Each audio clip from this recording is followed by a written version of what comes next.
Manipur top channel gi maikhairi gi maroi bi ipausing miam da thamjari hanmara political appointing sing pham thadokpa hounakhre Bharatiya Janata Party BJP High Command khangalakpadagi hanagi Minister N Beren ki maphamda MLA sing amasum BJP gi thapuba singda tuwan board amasum corporation singi political post oina piramba chairman amasum chairperson gi pham sing thadokna ba khangalakpadagi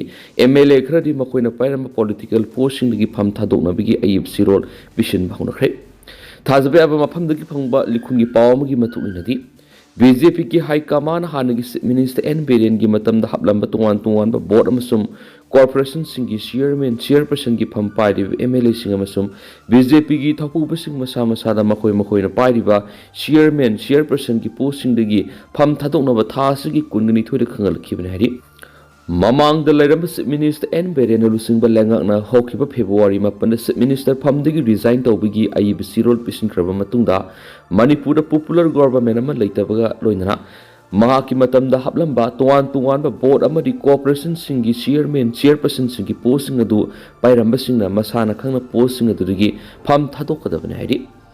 Adobo Hokiba February Mapan Hanagi Minister N Beren CM Pamdigi resigned to Bigi Ayib Sirol Manipur ki Governor Ajay Kumar Balada Bishin Kraba Matunda Matam Sangna Maki Lengak Matam the Haplam Tungan ba board amasum corporation singi political posting party bising aduna resigned to Lakivani. Satna bigi matungina popular government amagi maramda haplamba political posting adu popular government aduna leitraba matamda makoi gi post gi masana khang resign to goda banhaina opposition gi Congress party na Manipur gi governor da ayib sirol pishin bagaloina khulaw kya lautun lakhibani February ki mapan minister resign to khrapa suma ki matam da haplamba tungan ba political posting adu numit nifuni romhena resign to duna laglaba matungda BJP gi high command Houkiba Mars Kungani to the political post party be MLA singamasum BJP ki makok thongbulu singbasing masana makoi na party ba posting adu ki khudak resign to nova khangalakhiban hari BJP ki high command khangalakpi matungina political post paramba MLA kharadi makoi na party ba post adu ki resign to no bi ayib sirol Manipur ki governor amasum secretary da bishin ki ba hounakhre hari Panmayabadi Mamang the Leramba Minister N Beren Gimatam the MLA Masum BJP gi Makok Thongbulu Singba Puna Mioi Taraka Tret Lom the tuan ba department singi board amasum corporation gi chairman singi political gi posting piramki Lamsang Assembly constituency ki BJP gi MLA Srokhaibam Rajenda Manipur State Planning Authority ki deputy chairman Kairao AC ki BJP ki MLA Laurembam Rameswada Planning and Development Authority ki chairperson Nongba AC ki BJP ki MLA Dengang Lunggang Maida Hill Area Committee ki chairman Wangjing Tentha AC ki BJP ki MLA Pangam Project Manipur Development Society ki chairperson Lilong AC ki Janata Dal United ki MLA Abdul Nasir na Wakaf Board ki chairperson Pasu AC ki BJP ki MLA Sapam Kunjakeswar ki Ebada Manipur Electronics Development Corporation ki chairperson Andro AC ki BJP ki MLA Thanauzam Syam Kumar da Tourism Corporation of Manipur Limited ki chairperson Thang AC ki BJP ki MLA Tongbram Robindro dana Manipur State Power Distribution Company Limited ki chairman Mayang Imphal AC ki BJP ki MLA Kongkham Robindro da Manipur Industrial Development Corporation Limited ki chairperson Lamlai AC ki BJP ki MLA Khongbatabam Ibomsada Manipur Handloom and Handicraft Development Corporation ki chairperson Nauria Pakhanglakpa AC ki BJP ki MLA Sagol Sem KB da Manipur State Women Development Corporation Limited ki chairperson BJP Manipur Pradesh ki General Secretary amasum Senior Spokesperson K. Sarat Kumar da Manipur Building and Other Construction Workers Welfare Board ki chairperson BJP Manipur Pradesh ki spokesperson Moirangthem Ashnu Kumar da Loktak Development Authority ki chairperson BJP Manipur Pradesh ki Vice President Nongthombam Nimbasta Khadi and Village Industry Board ki chairperson amasum BJP Manipur Pradesh ki Secretary Pukhrambam Somojita Manipur Food Industry Corporation Limited ki chairperson gi pham piram khibani hansu paus ta makhatana phongdorakli Atopa Paumana NSN IM na BSF ta hai Naga Taba mapham sing Kuki Extremist sing thazilakano Naga Taba mapham sing Kuki Extremist sing amasum immigrant sing thazin pham oina sizinagano haibu wapam NSN IM na Border Security Force BSF ta thamkhri ꯍꯧꯈꯤꯕ ꯃꯇꯝꯁꯤꯡꯗ Manipur police ꯑꯃꯁꯨꯡ ꯑꯁꯥꯝ ꯔꯥꯏꯐꯜꯁꯅ ꯇꯧꯈꯤꯕ ꯊꯕꯛꯁꯤꯡ ꯑꯗꯨ border security force BSFꯅ ꯃꯈꯥ ꯇꯥꯅ ꯆꯠꯊꯔꯛꯄ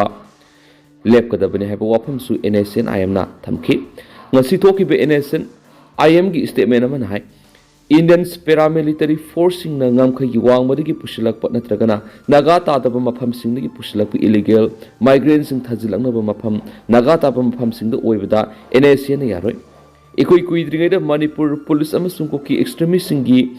ethical oidaba mawongda lainaba marigi matangna phongdokhiba leirabani haiba wafam NSNIM na thamkhibaga loinana Nagasna Khundaba Urkhul district ki Molang Kuki khunda station tawduna leiba Kuki Extremist singa Manipur police na polam sing piramba thengna khrabane hanasu phongdokhi Myanmar ga tainaba Kamjong district amadi Manipur gi atei mafam kya da Assam Rifles ki tuan unit singna Kuki Extremist sing puthok pusin tawba leikhre haina NSNIM na maral sikhi Sioladun hai Housingna BSF na Susampur district ki Kuki Extremist sing holaklaga Urkhul district ki Litan kungi mafam singda thamjilare Molang Kuki khunda hangba Kuki militant singi camp BSF na ngaksenba ki thabak tawi hena suphongdokhi NSNIM gi stiroladun hai tawriba thawong sing sina India gi ngamkhai ngaksenna balairiba BSF amsum Kuki militant singi marakta amaga mating pinabagi mari ama lainei haba tai logic amadu yaudana lainariba Mari asi Indo-Naga political conflict ki waroi puraktuna loisinanaba political gi oiba wari sananaba gi lambi yatuna hokiba sai English ga magsamapan ga maudraga taretagi India government ga 6 pair tawnarkhiba dubu hak thengnana singnaba madi ikaiba pibani haina NSNIM gi sirol aduna phongdokhi maitaina mapung oiba Manipur government na NSN gi mathakta thabak lokhotnaba Kuki group singbu yokhatuna lakhiba 1990 gi sahi paringdagi hauna Security force na Kuki Extremist singda logistic ki amadi polam goiba mateng sing piduna laklian siroluduna phongdokli adubu Manipur da natana awang poklamdamda ethnic ta yumpham oiraga extremist group sing puthok pusin tawbi wafam BSF na yaning da phongdoraklian su paus da makatana pali atopa pawmana Manipur gi lanjelak Kuki refugees sing Karbi Anglong na sangjafam lawbi yaroi Toriram Manipur thukliba conflict asina maram oiduna Assam gi Karbi Anglong da Kuki refugees sing naruna lanjelaktuna saidang pham lawduna leibi yaro hena Karbi Anglong Autonomous Council KAAC gi chief executive member CEM Toriram Bonghang na phongdokre hari haribu wapam si hokibi English ngani ga mari gi March kun ga mari da Karbi amadi Kuki gi marak thokhiba conflict adu sahi kun pharak bi ningsing thoram Karbi Anglong gi langboku da leiba Sarpo Teron Kungang na pangtokiba thawram le saruk yaraduna CEM tourism ronghang na phongdokibani ronghang na thawram adu thai mafam asida thokliba makhal makha crime kya singa si mafam asida mamangai digi hauna khunda leita aduna leiriba Kuki singna chathaba crime nati Manipur amasu Myanmar gi naronda ain kaina sangsilakliba Kuki gi refugees singna chathabani magna Karbi Anglong Autonomous Council gi CEM oiringai Kuki refugees singbu kaidongai lamma di sangjafam piba tawrai Karbi Anglong bu tribal land ni haiba yaba ngamloi tribal land ama oirabasu Jharkhand amasung Orissa da leiriba tribal miyamna mafam asigi ayaba yauduna khudakta hekta laklaga laisinba yaba hunati tribal unity ki manungsa le hairaga mafam amada hekta laisinba yagadaba nati haina maanu phongdokhi mauna makhatana hai mafam asida leiriba village headman singna settlement gi matangda no objection certificate NOC asi pibigi right yamna samale mafam aduna Maram aduna mafam asida leiriba authority singna outsider singbu naronda sangsilakpa thingnana bo honagadabana hena sumakna section 1 thongki ningsingba yabri haukiba sahi English singani ga kunga mari gi November thada Karbi Anglong singasan singda Manipur thokliba irang asina maram oiduna masing yamlaba Kuki refugees sing saidang pham lawduna leiri haina KAAC gi maikairi gi lakthokiba matung Assam lengana Kuki satri rom amuhana Manipur halan khibegi khongthang phawbo pekhatpa leikhrabani Kuki miyambu Manipur amung hana halanana ba Assam lengana matamadu da paikhatkiba khongthang aduga mari leinana Manipur gi matamdugi chief minister N Birena Zenuinoiba miyoi singnatana kanglon kaina sangsilakiba Kuki miyoi sing sanglakpa yaro hena phongdokhiba su leikrabane su paus da makhatana su palakli makasa tharak poina to papom Assam Rifles chief ki warol mem na thamjari Indo Myanmar ngamkhai amari Kashmir ngak sen ba tangai fadi Indo-Myanmar ngamkai paring amadi Kashmir tampakpu ngak sienduna law and order ningthina control tawduna thamnanaba mathau taba thabak kudimak paikhatkadabani haina Assam Rifles ki Director General Lieutenant General Vikas Lakherana phongdokre wapam asi Shillong da leiba Light Corps da leiba Assam Rifles ki headquarter da pangthokiba Assam Rifles Commander Conference 2025 da Lieutenant General Lakherana phongdokibani Lieutenant General na makatan hai tuan balaiba asida leiba paramilitary force na kuda katholakhiba security gi oiba challenges sing mayukna ba mapung phana sem sadun leigadabane Indo-Myanmar ngamkai paring da leiba ngasi phawba border fencing khadana leiba mafam yauna hairiba ngamkai paring sibungak sienduna India gi awang nungpokta mapung phana law and order bu laksinduna tangdu leitaba lamdam ama ohena ba honagadabane hauzik punna kilometer listing amaga satruka nifugo humdoi sangbu Indo-Myanmar ngamkai paring asi Assam Rifles na ngak sienbagi thabak matam kya gi mawang gi pekhatuna lakli panba yabadi hairiba puna kilometer listing amaga satruka nifugo humdoi sangbu Indo-Myanmar ngamkai paring asi gi manungda puna kilometer sahumga marfugo nipan sangba Manipur amadi Myanmar gi marakta leiriba ngamkai paring asi Assam Rifles na ngak sienduna lakhibani hanisu paus na makatana phongdorakli Makasa tharak poina panam pauksi digi to papau kranamo maitei pangal na hakya masagi thawai digi hena Manipur integrity gi damak lepli MFO maitei pangal na hakya masagi thawai digi hena Manipur integrity gi damak lepli haina Manipur Federal Organization MFO na thadorak pasiur laman phongdorakli lobasi ki president boboi khuri mayum na thadorak pasiur lasina hai lamdam asida laiminari bi yelhomi furup singi marakta maitei pangal su lamdam asibu ngak laga lakpadana atai furup singdagi tadana thaudang narokli lamdam asigi apun masaktam da singna bagar loinaba manung amadi mapandagi matam gi pirak pasapu singasi ngasi phawba thengnaduna lakli aikhogi ipai pu singna lamdam asigi damaka thoklambigi liklam kaidana ngasi phawba madugi thauna du mirol singsu thaba oina tawraga lakli history gi account kya da Manipur thaudok kya ama laikhre basi aikhoi amat oina yanara bu wapamni lamdam asigi thaudok khuding da Islam lining satpa maitei pangal su lamdam asigi dama ipai pu imai bel singna tangka kya da ngak laga lakhe basi ngasigi lamdam asigi historian kya ne hena khangla bu wapamni tampak tu khunda minari ba general community ama oiriba maitei ga awana kya da manglam satigi saruk ya mina duna ngasi phau ya duna lakli lamdam asigi da mangasi naha oiriba kya masagi thawai digi hena lamdam asigi integrity gi damak lepli maram aduna ngasi general community mitaina minority oina lairiba singbu hiram khuding da manaba thakta pukatpa tangai phadaba leikhali masida tarana lobu sumloi masina maram oiraga magi furupu sakhutlabadi haibarom da onsin kiba thoklabadi masigi teksa kanana pugani mai su phangloi aduna lamdam asigi yellow missing